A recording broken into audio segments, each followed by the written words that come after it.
Every little thing you think that you need. Every little thing you think that you need. Every little thing that's just feeding your greed. Oh, I bet that you'd be fine without it. You're listening to the Minimalist Podcast with Joshua Fields Milburn and TK Coleman. Thank you, Alabama. Hello, everybody. Today we are talking about the clutter that appears every time we are unnecessarily reactive. Also, today is Alabama's 30th birthday. Yay! I'm old. We're going to talk about that on the Talkaboutables segment on the private podcast. But first, coming up on this free public minimal episode, we're chatting with a caller who would like to be less defensive and more curious when she's interacting with others. And then we've got a lightning round question about all of the things that push your buttons. That's followed by our Right Here, Right Now segment and a listener tip. You can check out the full Maximal edition of episode 454. That's the full 2-hour episode where we answer twice as many questions and we dive deep into several simple living segments. That private podcast is out right now at patreon.com/theminimalists. Your support keeps our podcast 100% advertisement free because sing along at home, y'all. Advertisements suck. Let's start with our callers. If you have a question or a comment for our show, we'd love to hear from you. Our phone number is 406-219-7839 or email a voice recording right from your phone to podcast@theminimalists.com. Our first question today is from Haley. Hey guys, my name is Haley and I am a Patreon subscriber.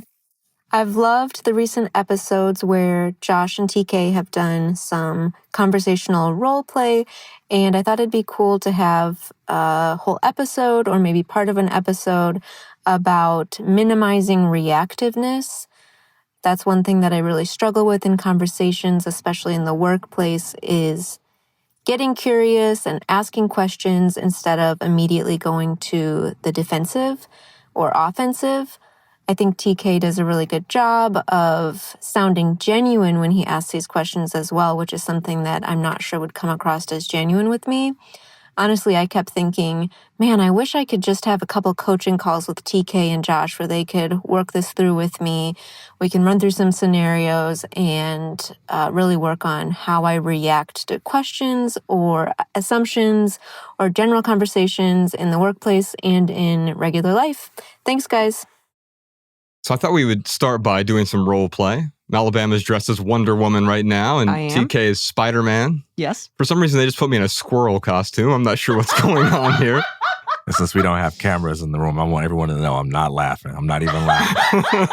I'm frowning like Stanley from The Office right now. My stars. Well, let's turn that frown upside down, TK. We have on the phone right now Haley in Milwaukee. Haley, how you doing? I'm good, thanks. Hey, thanks so much for joining us. I loved this question because I too really enjoy the role playing that TK and I do, especially on the private podcast. We're able to dive deep into these different conversations, and I agree with you. It seems like he never gets very defensive. And so your question was essentially like, how can I be less defensive when I'm interacting with other people? And since I have TK right here in front of me, maybe you can give us a specific scenario in which you feel like reacting, even though you know the best version of yourself might not want to react to that situation. So I've been racking my brain the last couple of days thinking about a good scenarios when I found out you were going to call me live because I want it to be worth the conversation, but also this is a public podcast and I don't know who listens to this. So I'm just going to say the scenario that I've had in the past that someone asked me and still trips me up. I still think about it. So I'm a mom of 2 and I'm a working professional and I have part-time daycare. My job is not a 9 to 5. I can work from home and it's kind of like a day by day, the workload might be different. So someone asked me when I was going to get childcare instead of daycare. Sorry, when I was going to send my kids to daycare instead of having in-home help for a couple hours a day. And I got so defensive, it turned into a big argument. And afterwards, I realized, like, I didn't even have to answer that question. Why did I get so defensive? I'm happy with my situation.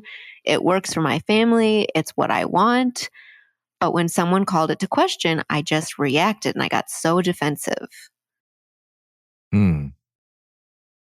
Haley, thank you for that. This is a nice, juicy problem. This is a good one, and I'm sure there are a lot of people out there that can relate to it. Before I ask you a clarifying question, I just want to demystify this idea that this is something that I'm good with. I have reacted defensively a whole lot in my life, and I have had a lot of conversations go wrong, and I have gained a lot of insight by walking away from those conversations and asking myself, why was I so upset by that question? What is it about that didn't allow me to just give a simple yes or no? Why did I have to justify it? Why did I have to defend myself? And I was able to learn some things about myself that helped me gain peace with what my answers would be. And I found that most of my ability to resolve these kinds of conflicts comes from a place of being at peace with who I am, rather than having a bunch of memorized words for what I can say to get out of any kind of situation. So I just want to put that there, because we're not all born with that ability. I know I'm not. We all have the ability to model other people's success to a certain extent and to learn things. And so that can sort of soften the blow a little bit when we feel like, I'm just not good at this. I keep getting tripped up like this. Many of the people that you admire also were tripped up by the same thing. All right. So my question for you, Haley, is what is your answer to that person's question? When they said, when are you going to send your children to full-time daycare instead of in-house help? Don't give me the argument that you gave them, but just give me the answer that you want to give to that. I'm happy with my situation and it's working for me. Now, what did you actually say in the moment? Well, to be fair, this was about a year ago, so I don't remember exactly what I said, but I think it was just started with me asking a lot of defensive questions, like, why do you think I need to do that? And then this person and I are in a better relationship now where he and I wouldn't, I think, be in a scenario where I'd allow him the permission to ask me a question like that. Yeah. But yeah, it's eaten me up for the last year because that question has stuck with me. And I think you're right.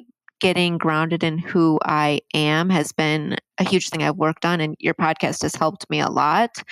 But now it's just kind of refining the tools and getting practice. And I'm also reading a book at the same time that this question popped into my head when I submitted it to you. It's called Never Split the Difference by Chris Voss. It's basically he's a negotiator for the FBI for terrorists, or hostage negotiator. And that's the extreme end of where I'd like to get my skills to. On a very practical sense, I want to be able to answer questions without giving all of myself or feeling like I need to react. How do I practically learn to think before I speak? Because this is a fast-paced world, and if I'm sitting and thinking, how do I want to answer this question, it's going to be a really long, awkward silence.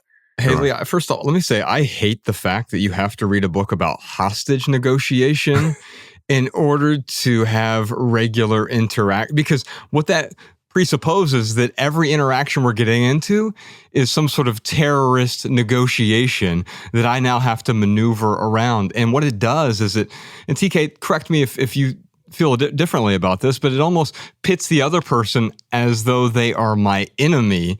And that is the person with whom I need to negotiate. And I can't split the difference with them insofar as that I need to win this negotiation. And I see you approaching these situations from a completely different disposition. I never see you trying to win in a tete-a-tete. So I actually like the self-investment here. I like that she went and got a book, starting with what it is that she knows. I love that you did that, Haley. I'm not going to talk about you like you're not right here with us. And because that indicates you are accepting of the fact that you have something to learn and there are steps you can take to grow in this direction. You can practice. It's easy for many people to say, hey, look, I'm just not good at thinking on my feet, so this will always be a problem for me. Maybe, but you can get better at thinking on your feet. And you may not become one of the top 10 people in the world, but you can achieve your potential. If I were to take something like basketball, which I'm not naturally gifted at, and I practiced every day, I'm never in 100 years going to be as good as LeBron James, but I will be better than the person that I am today. And that might be good enough to have fun when I play. And so our ceiling doesn't have to be the best ever in order for us to get better. But what you're saying, Josh, is absolutely right. We want to make sure that as we're reading books like that and learning new tools, that we don't frame everything in terms of warfare. One of my favorite books is The War of Art, and it kind of depicts the creative process as a kind of battle. And I think that's very useful, but it's good for me to remember that not everything in life is useful if I approach it as a battle. So we always have to keep that balance. But let's do a quick little bit of role play, Josh, where you ask me this question, I ask you, and then we'll see what Haley thinks. So TK, when are you going to start sending your kids to a real daycare instead of just having that occasional in-home care? Oh man, to be honest, I wasn't ever planning on doing that. I really love the kind of situation I have now. What makes you ask that? I was just wondering, do you feel like maybe your kids are being neglected by not sending them to a real daycare? I don't, but I'm curious. Do you feel like that? Oh, no. I mean, I was just kind of wondering if you felt that way. Yeah, no, I'm not. What makes you wonder that, though? Does my decision seem like really unorthodox to you? Yeah, it just seems like something I wouldn't do. Yeah, what would you do?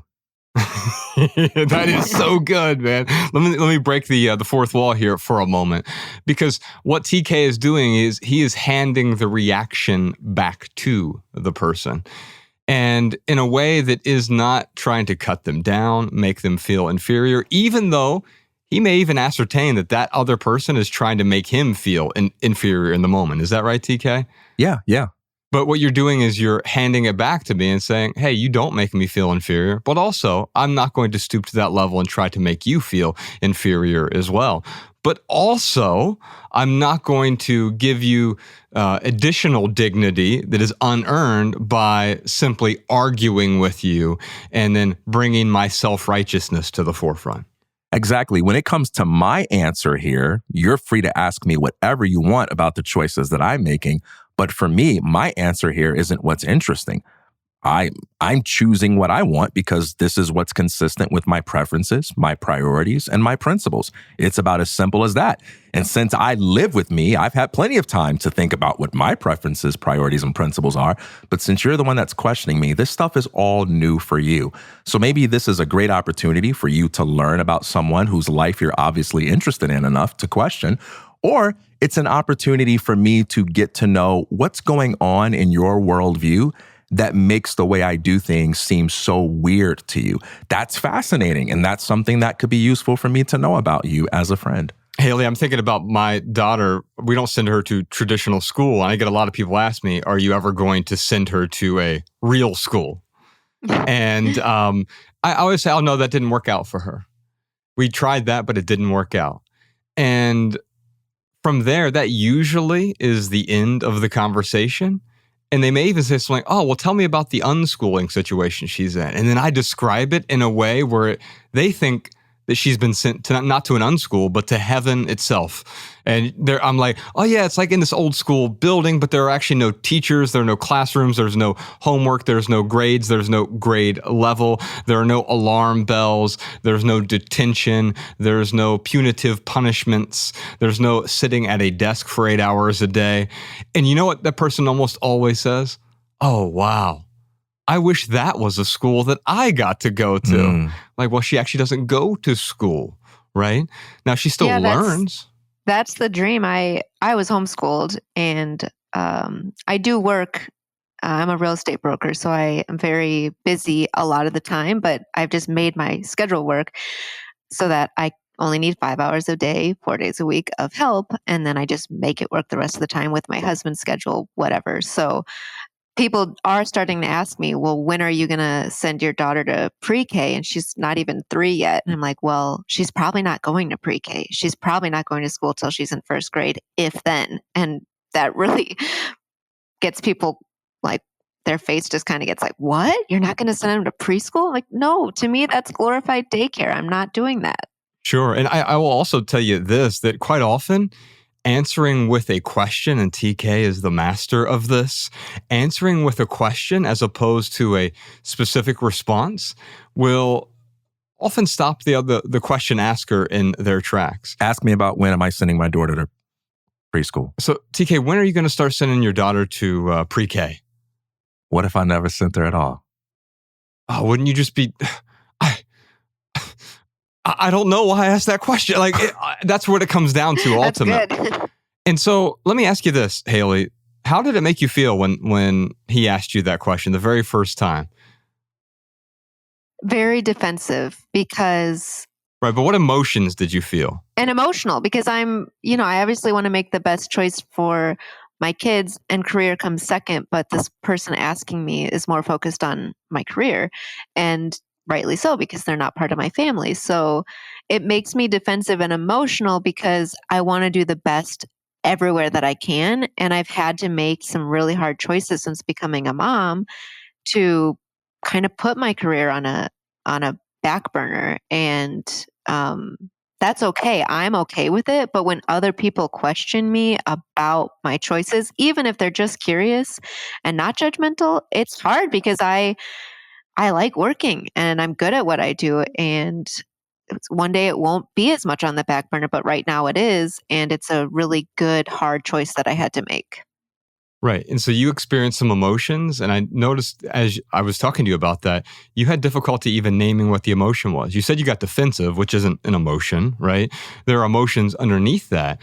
And so I've found that in my own life, whenever I feel these sort of negative feelings, I have a bit of a formula for letting go of negative emotions. And the first thing I have to do is I notice the emotion. What are you actually feeling here? Are you upset? Are you sad? Are you hurt? Are you depressed? Are you moody? Are you guilty? Maybe? Are you feeling a little anxious? Are you feeling nervous? Or maybe you're just feeling anger or rage toward this other person. I'm sure it's a milieu of all of that, right? But naming it is really important because if you don't know that emotion is there, you're reacting to it without even knowing what you're reacting to. And then second, if you don't know that emotion is there, how are you ever going to let it go?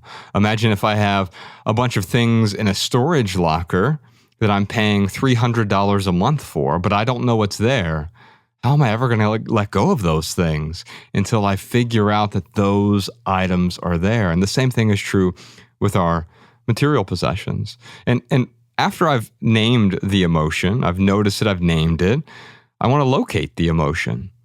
Does that negative feeling exist in reality, or is it only inside you? Now, I think we know the honest answer to that. The emotion is in you. It's never in the events. All the mystics talked about this, whether it's the Christian mystics or the Hindus or the Buddhists. Our emotions are in us. There is no event that justifies the negative feeling that we are feeling. Now, it's not me pathologizing feelings and saying feelings are wrong. You're going to experience them. But once you notice them and you locate them, they're not in the world. They're not in reality around you. The anger is not over there. It is inside you. Then the third thing that I do is I disidentify with that emotion. Are you angry or is that anger that is appearing? The truth is I'm not angry. Anger is there, right? The feelings are in you, but they are not you. What's causing the negative feeling? Is it the event or is it your reaction to that event? In a weird way, you created the problem. You are the problem.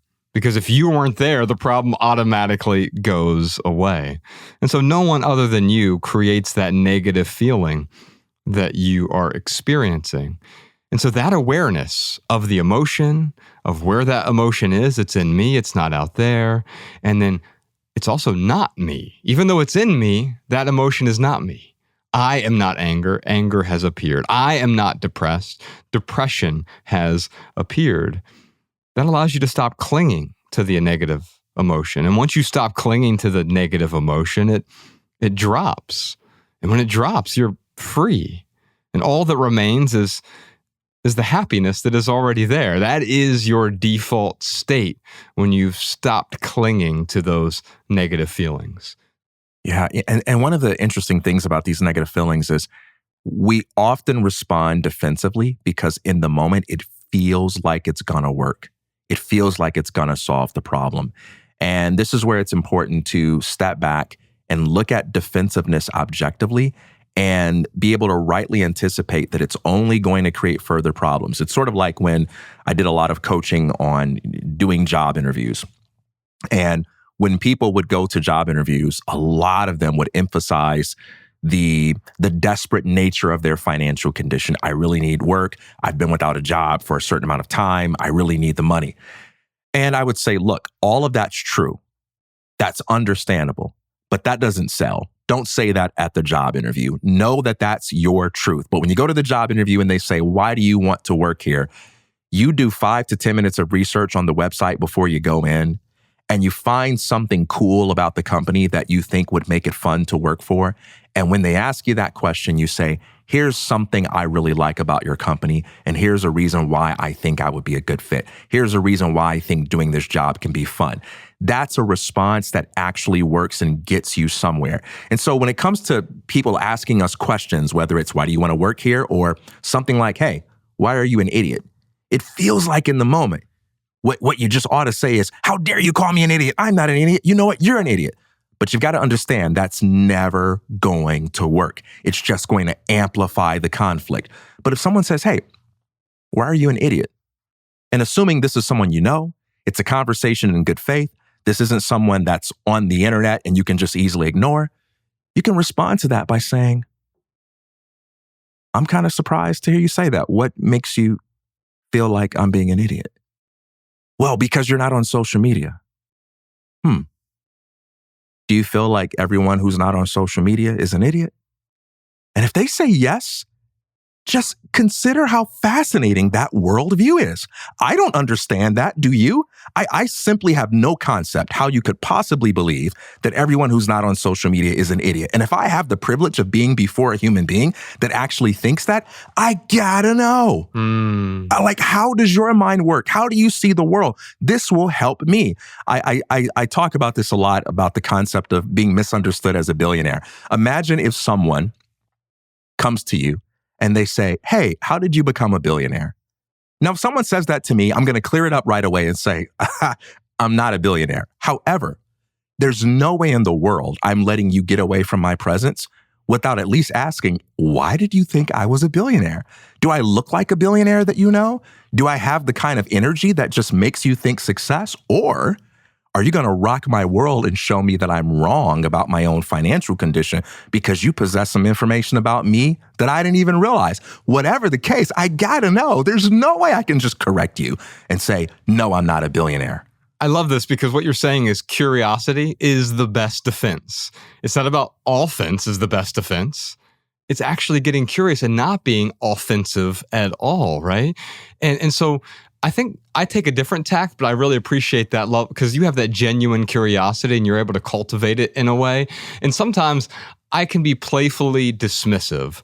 So I want you to ask me that same question about being an idiot. We'll role play that one real quick. Okay, just one quick thing, and then we're going to go right into it. I can imagine someone saying, yeah, but TK, being misunderstood as a billionaire is a lot better than being misunderstood as an idiot.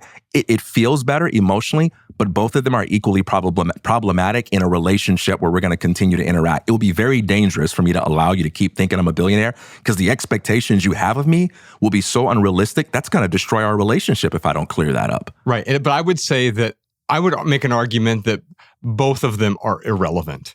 And so let's get there. Let's role play. All right.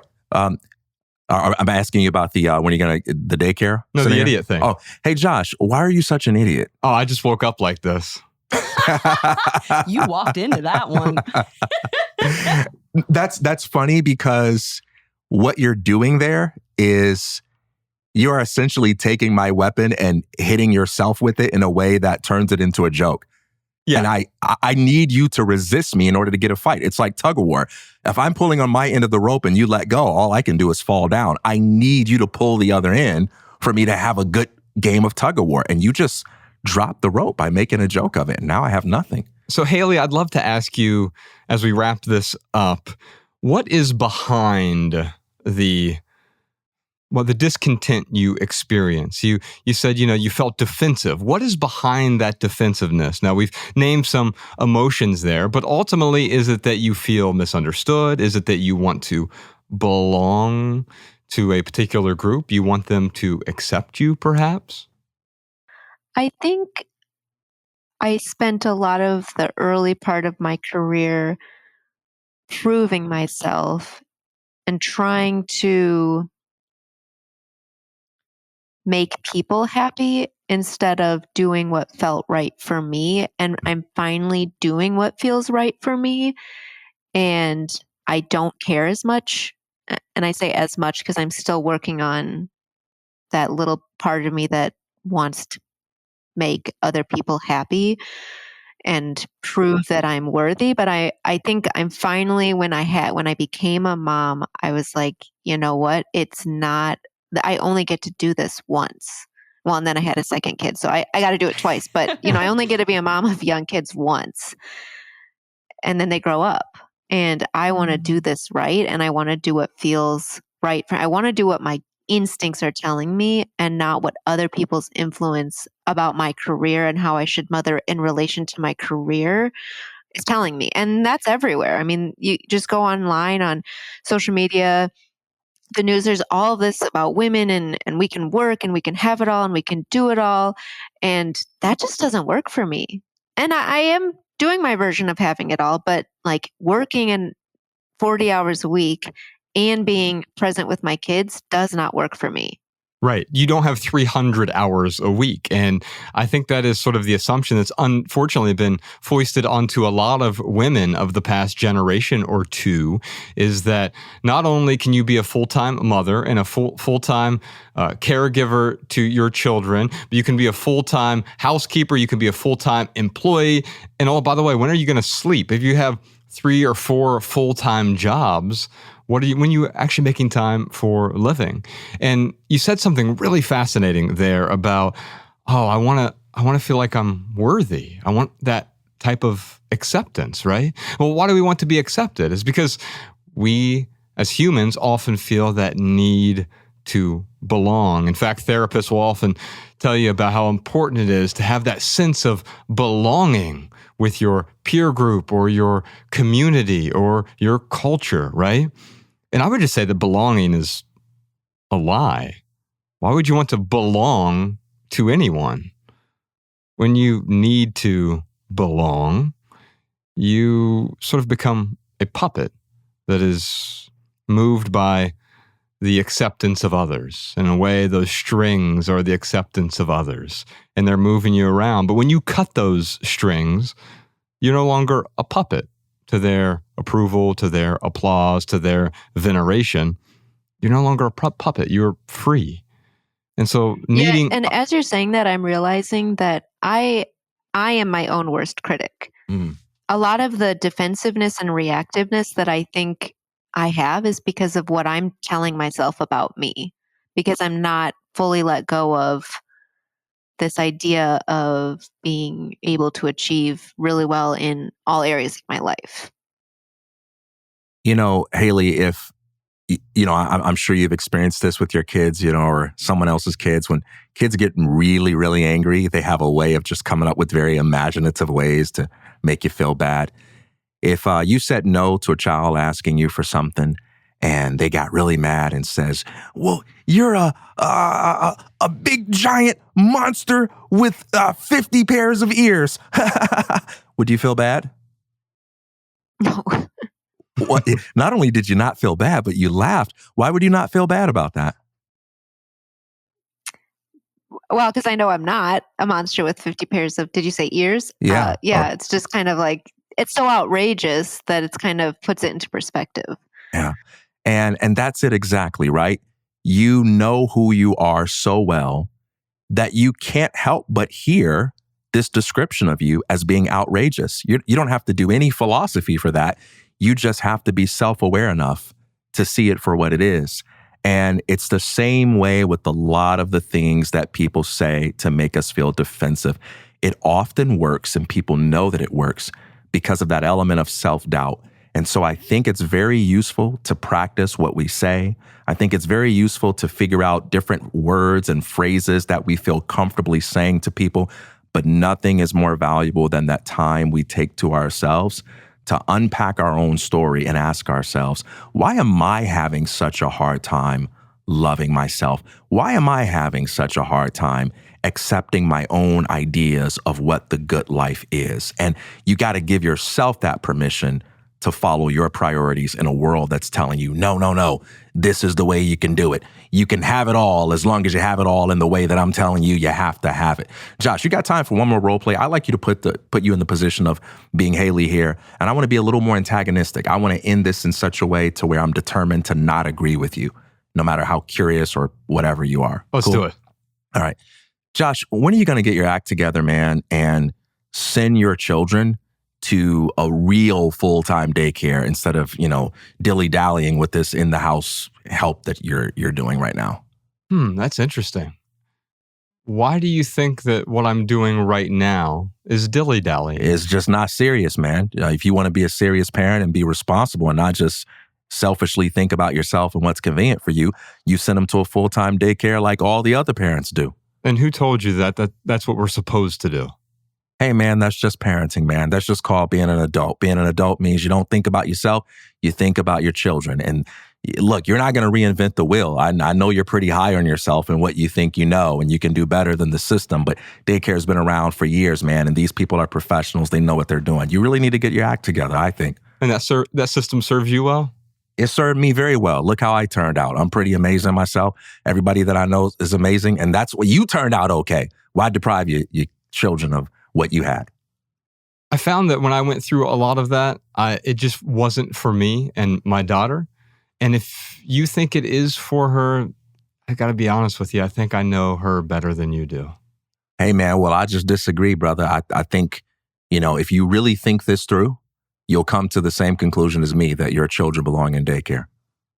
Well, I've thought it through and I appreciate your perspective. Okay, man. I hope you keep thinking, though. Okay? I hope you keep thinking it through. There you go. Now, clearly I'm being much more intense here, and I'm determined to not agree with him just to represent that possibility that is sometimes in our minds of the person that won't respond to these things in a kind way. And even then, we see Josh modeling how to just let the conversation naturally terminate. And there just comes a point where when a person says their disagreements, you say, okay, yes, I hear you. And where I got in that, at the end of that conversation is I knew I wasn't going to get your approval, right? And so I can do one of two things at that point. I can cling to the need for your approval. I need you to feel good about my situation, TK. And if you feel good, then I will feel good about it. That's kind of like if I went to the doctor and I was like, oh, doc, I've got this bad stomach ache and I've got this going on. He goes, okay, you've told me your symptoms and I'm going to write a prescription for your next door neighbor. And I'm like, oh, thank you so much. Because as long as my neighbor feels good, now I'm giving myself permission to feel good as well. Or you can do the opposite. And what we did there is I realized that I didn't need your approval. I certainly realized I wasn't going to get it. And once I realized I wasn't going to get it, I realized I didn't need it. I don't need you to love me. I don't need to be loved. That's not even real love anyway. That's a need to be desired, right? That's a need to be on the same page as someone. Yeah. That's not love. And what you really need is to love. And to love someone is to allow them to have their own differences. I don't need to convince TK that what I'm doing is the universally correct thing to do. But if I want to be free, I have to accept that he's going to have a different point of view from what I have. And I don't need to change his mind. In fact, that's where all of this internal clutter, the reaction clutter comes from, is when I've decided I need to change your mind. I need to change you, TK, in order to prove that my way is the right way.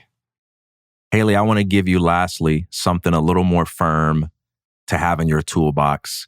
that can help for maybe some more extreme, challenging situations. One is a question and the other is a statement.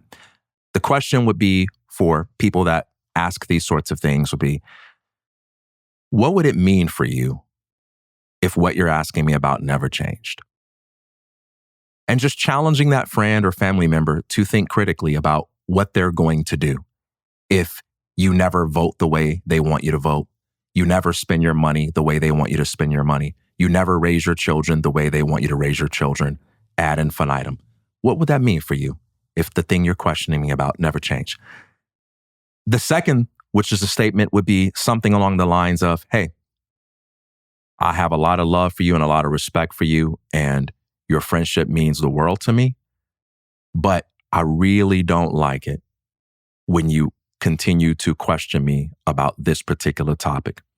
And I hope that you and I can find a way to connect and converse as often as we want without ever having to go here again, without ever having to have a single other conversation about where I'm going to send my children to school. Can we be clear on that? Can we be cool on that? Haley, thank you so much for this conversation. I found it to be really meaningful. I'm sure our audience will as well. And you, in your call, you actually, in your voicemail, you mentioned clutter counseling in a way. Like, I wish I could just get on a counseling call with TK. And the good news is, for folks who are on our email list, coming soon, we have something called Clutter Counseling with TK Coleman. He'll be helping people not just with their physical clutter, but also walking them through the emotional clutter, the psychological clutter, the philosophical clutter. There's a lot of clutter in our lives, calendar clutter, etc., career clutter. And so providing some counseling around a lot of that. Maybe he'll even role play with you as well. Make sure you're on our email list over at theminimalists.email so you can be the first to hear about clutter counseling. We'll announce it also on the podcast in the future, but we're only going to do, I think, 4 clients a month to start. So it's going to be relatively limited. Make sure you're on the email list for that. Alabama, before we get back to our callers, can you tell me what time it is? You know what time it is. It's time for the lightning round where we answer the Patreon community chat's question of the week. Yes, indeed. Now, during the lightning round, we each have 60 seconds to answer your question with a short, shareable, minimal maxim. You can find this episode's maxims in the show notes at theminimalists.com/podcast and every minimal maxim ever at minimalmaxims.com. We'll also deliver our weekly show notes directly to your inbox, including 7 new maxims every Monday for free if you're on our email newsletter at theminimalists.email. We'll never send you spam or junk or advertisements, but we will start your week with a dose of simplicity. What is the question of the week this week? Of all the things that push your buttons, what's one thing you have a hard time not reacting to? Ooh, what a question. This one is a doozy, TK. Of all the things that push your buttons, what's one thing you have a hard time not reacting to? Now, before we get to our pithy answers, how did some of our listeners answer this question, Alabama? First one came from Bree, and she said, I can't help but react when the people I love continually make decisions that have terrible consequences. Oh, Bree, I totally feel you on this one. I always want what is best for my friends and family and the people I care about. However, you can't change the people around you, but you can change the people around you. The longtime maxim from the Minimalists. But what is that really saying? If you try to change someone, that's how you unlove them. Trying to change them is not love. That's unlove. That is coercion, manipulation. And as soon as we use that sort of language, we realize that, oh, wait a minute, what I'm doing here is actually unloving. And sometimes we just have to accept the person for who they are, warts and all. Tina had this to say. It's hard not to react when someone is being dismissive of me or treating me like I am an idiot. Whatever, Tina. Come on. Actually, we just went through that, right, TK? Yeah. Like, and the way to do it is like just accept that I am an idiot. And as soon as I accept that I am an idiot, it doesn't hurt anymore. Yeah, many of the smartest people I know describe themselves as not being very smart. And at first I thought it was kind of like false modesty, but then I just realized like, oh, first of all, they know a ton of people that are smarter than them because they're smart enough to hang out with those people. But also they're so incredibly smart because they don't take themselves too seriously. They don't need to look smart or sound smart That's why they ask the questions and do the sorts of things that make them become smart. And there are different kinds of smart as well, right? Yeah. Different types of intelligence. We could say EQ for emotional intelligence. IQ is a relatively narrow form of intelligence, right?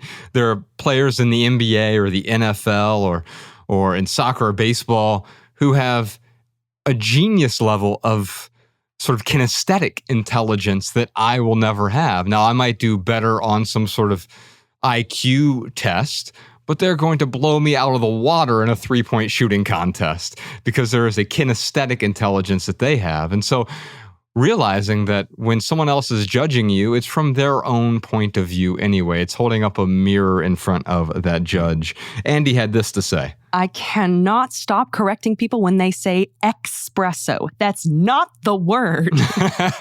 You know what? That one is another one that it gets me as well. I'm from the Midwest, so a lot of people in the Midwest say nuclear instead of nuclear. And that one used to drive me crazy. But then we've been talking about this recently, how language changes. And while I agree, espresso is not a word that is currently in the dictionary, all of the prescriptivists will argue with you on your side, Andy. The descriptivists will tell you that 500 years from now, the word will probably be espresso, and espresso will be an old, needless variant. There are some examples of that. I've heard this one recently. We used to say like, hell, he's just giving me a bunch of flack. But now that people say slack, he's giving me slack instead of flack.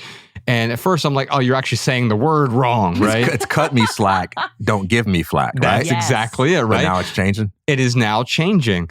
Same with, we say, if you sneak in somewhere, but it's past tense, you say, I snuck in there. Snuck isn't a word. Sneaked is the word. But we all say snuck now, right? Yeah. Just like many people say espresso, those same people probably say snuck. And by the way, the people who are frustrated by the people who say espresso, they also say snuck in somewhere. They don't say sneaked, right? You know, the one that used to really drive me crazy as a writer, when someone used impact as a verb, or they say, oh, that's a really impactful speech, when they really mean influential or they mean effective. Oh, wait, help me out, because I think I'd do that. What's wrong with impactful? Well, there's nothing wrong with it, is my point. Just like there's nothing wrong with espresso, right? No, but give me the real deal. Well, it just wasn't a word until it became a word, is the point. But guess what? None of the words that we speak, and whether 270,000 words in the English language, something absurd like that, none of them were words 5,000 years ago, 10,000 years ago, 40,000 years ago. They're all made up, and they tend to change as we humans change and we use them. And so in a weird way, yes, we can be driven crazy by those things, or we can say, I wonder what words that I say that aren't actually words. So would it be true then to say the following? All words are stories. It's just that some of them stick and some of them don't. Spot on. Elizabeth had this to say. I am still trying not to react to typos. It seems like every text, tweet, or post has a typo in it, and it just seems lazy to me. Yeah, it might be lazy in one sense, but I would say sometimes there's nothing wrong with being lazy. We say something is lazy when we want to put a negative connotation on it. We could say the same thing. Like if you see someone sitting on a beach, like, oh, why are you being lazy? Why aren't you working right now? Oh, it's my day off or whatever. Then you start reacting, explaining yourself, right? Because you are resting. That is the honest answer. I'm resting. I'm not being lazy. I've decided to rest. Although I will say that one way to, if you want to improve your writing, I teach my writing students this at howtowritebetter.org. I offer a writing class once or twice a year. And one of the things I talk about, I even talk about this in the free ebook. You can download it for free at howtowritebetter.org. It's just 10 ways, or 15 ways now, we improve the book. 15 ways to write better. And one of them is treat your text messages like prose. And when you do that, when you start being more intentional, that's what we're really talking about, being more intentional with our words, we realize that often we're over-communicating, we are overreacting, and we're not aware. But when you step back and you have that awareness of the emotion you're experiencing or whatever it might be, awareness provides that space for you to act without being reactive, without reacting. And so if I treat my text messages, the most lazy form of communication, like prose, I find that the rising tide lifts all boats. My writing improves in all of these other areas as well. Not because I'm writing better in text, but because I'm being intentional about the words I'm using. Well, one thing that Elizabeth makes me think about here too is the power of asking yourself, how does what pushes my buttons provide me with certain guidance about maybe my gifts and my strengths? Because I don't see you as the kind of person who gets his feathers ruffled by this sort of thing, but I do see you as having your buttons positively pushed by it, meaning that when I'm reading something, I'm going to get that idea if there are a million typos, and I might not even notice that there were a million typos.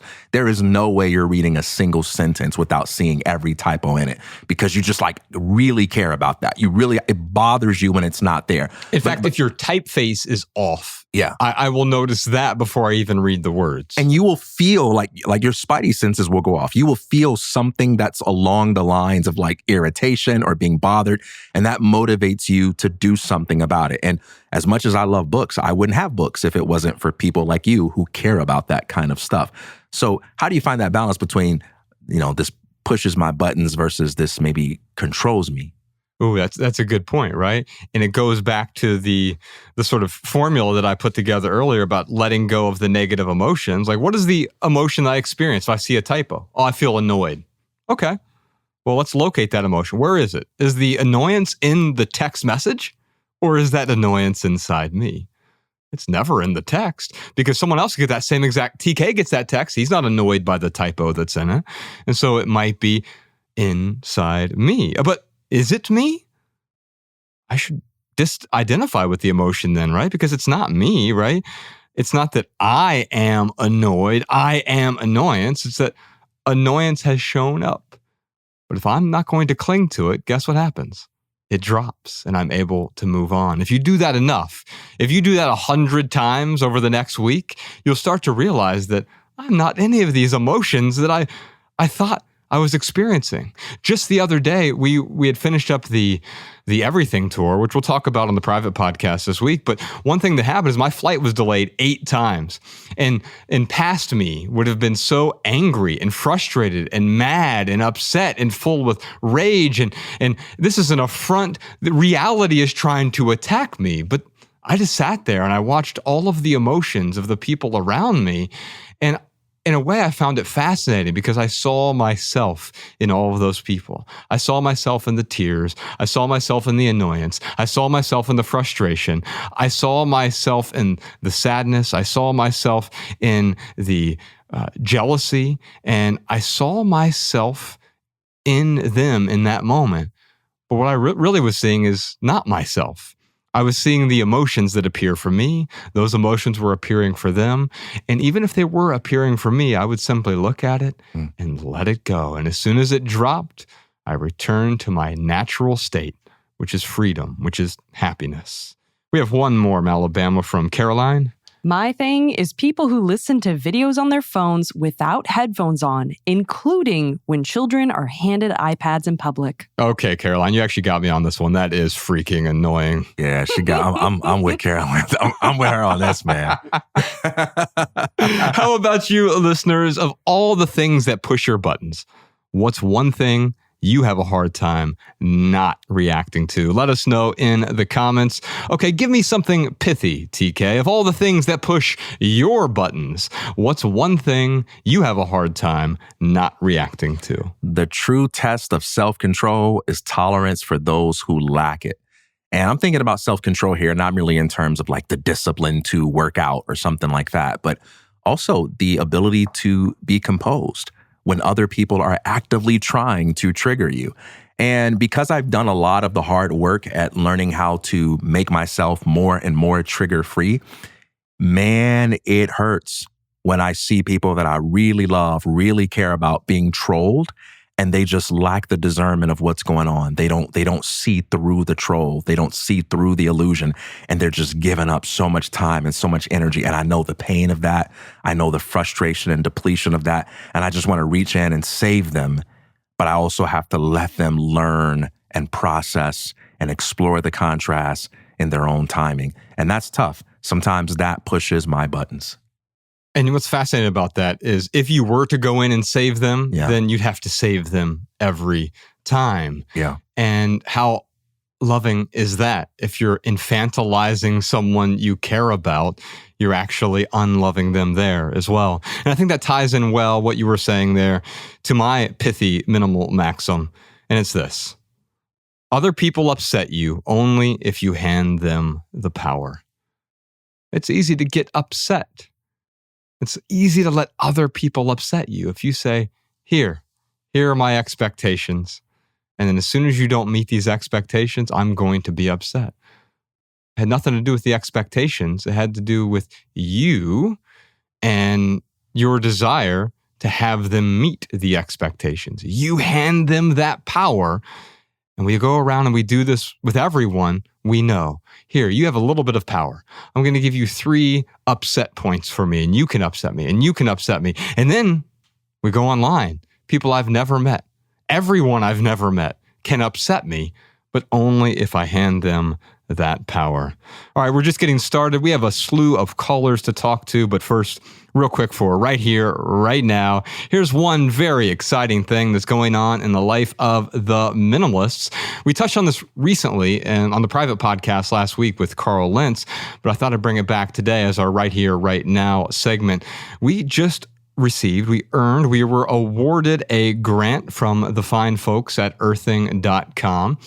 I'm going to talk about my story on a future episode, but one of the things that really saved my life was beginning to earth again, connecting my bare feet to the ground. It's literally that simple. It's that free. Although when I'm indoors, there are ways to do grounding and stuff as well. And a few years ago, maybe 3 or 4 years ago at this point, we had Clint Ober, the founder of earthing.com, on the podcast. And he asked if he could advertise on the show. And I was like, no, we don't do any advertisements. And then he found out why, because we do the whole advertisement suck thing. And we've become friends over the last few years. And he just turned 80 years old. And we were out in Palm Springs for our last tour. And he and I had coffee. He goes, is there anything I can do to help you guys out? And I said, well, we don't do any ads or anything. He's like, is there a way that I could give the Minimalists money? And I said, I don't know. And so we came up with this idea of what if we did a grant, a naming grant for our studio. And instead of recording in our studio, we recorded at the Earthing Studios. And I liked that at first, but then I started asking some questions about, well, is that an advertisement? What would make it not an advertisement? And so when he offered us this grant, the way that we looked at it was, if you go over to UCLA and you walk into a building and it's, say, the James C. Smith building, I'm making that up, but you see some sort of benefactor who wants to contribute to UCLA, and therefore he gets his name on the building. But James C. Smith doesn't have any control over what goes on in that building, what is taught in the building. In fact, you're allowed to say negative things about James C. Smith in the classrooms there if you want to. And so when they gave us this grant, I put one thing in the contract that was really important to me. We had a no advertisements clause. So we're not going to hawk any products for you. It's something I really believe in. There was no advertisements. And in fact, if there's some reason that I want to say something or TK wants to say something negative about earthing, we're allowed to do that because we're not beholden to anyone. And I just want to say I really appreciate the fact that someone like Clint is taking his money at the end of his life and he's contributing to something that he believes in. He sees the message that we're talking about with living a meaningful life with less, with simplifying our lives and getting back to the essence, not being as reactive, removing all of these different types of clutter in our lives. And he loves what we're doing here.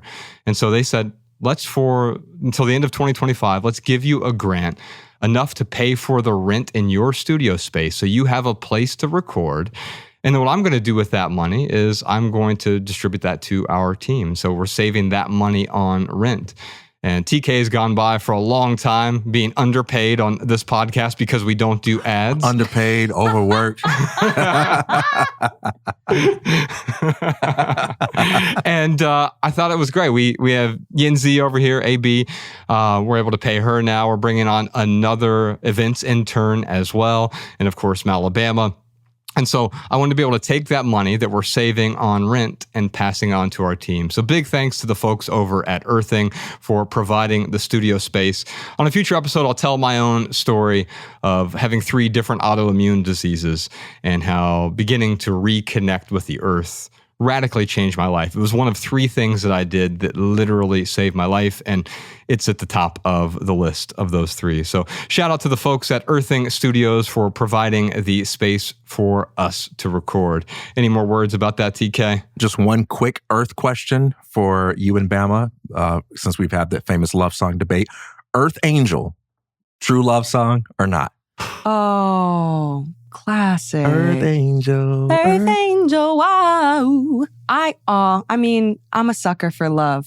I vote, yeah, true love song. I mean, he doesn't really say anything scandalous, but No. Josh might take issue with I'm just a fool in love with you. Josh, give us your answer, man. True love song or no? I will. Here's my answer. Malabama's voice is angelic. She is the real Earth Angel.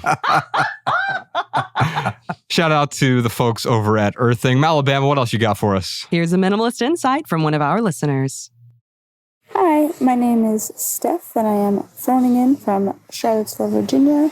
My listener tip is to have a no by July, which is exactly what it sounds like. So only really trying to buy things that I actually need, like gas, bills, groceries. And we are about halfway through the month, and so far so good. It's been a little bit more of a challenge than I thought it would, but I think it's really shown me how much time I spend thinking about things that I want when I don't actually need. Okay, thank you so much. Steph, thank you so much for that comment. For anyone else who has a listener tip or insight about this episode, leave a comment on Patreon or YouTube, or better yet, send a voice memo to podcast@theminimalists.com. All right, that is the first 37% of episode 454. We'll see you on Patreon for the full Maximal edition, which includes answers to a bunch more questions. Questions like, is it possible to let go of the past decisions that I wish I would have made? Why do I have trouble enjoying the present moment? And how do I help my mother declutter her need for family approval? Plus a million more questions and simple living segments over on the Minimalist Private Podcast. We also have an outstanding home tour from one of our listeners this week. Visit patreon.com/theminimalists or click the link down in the description to subscribe and get your personal link so that our weekly Maximal episodes play in your favorite podcast app. You also gain access to all of our podcast archives all the way back to episode 001. By the way, Patreon is now offering free trials, so if you'd like to test drive our private podcast, you can join for 7 days for free. And that is our minimal episode for today. Big thanks to Earthing Studios for providing the recording space. On behalf of Ryan Nicodemus, TK Coleman, Malabama, post-production Peter, Jeff and Dave, Yin Z, and the rest of our team, I'm Joshua Fields Milburn. If you leave here with just one message, let it be this: love people and use things, because the opposite never works. Thanks for listening, y'all. We'll see you next time. Peace.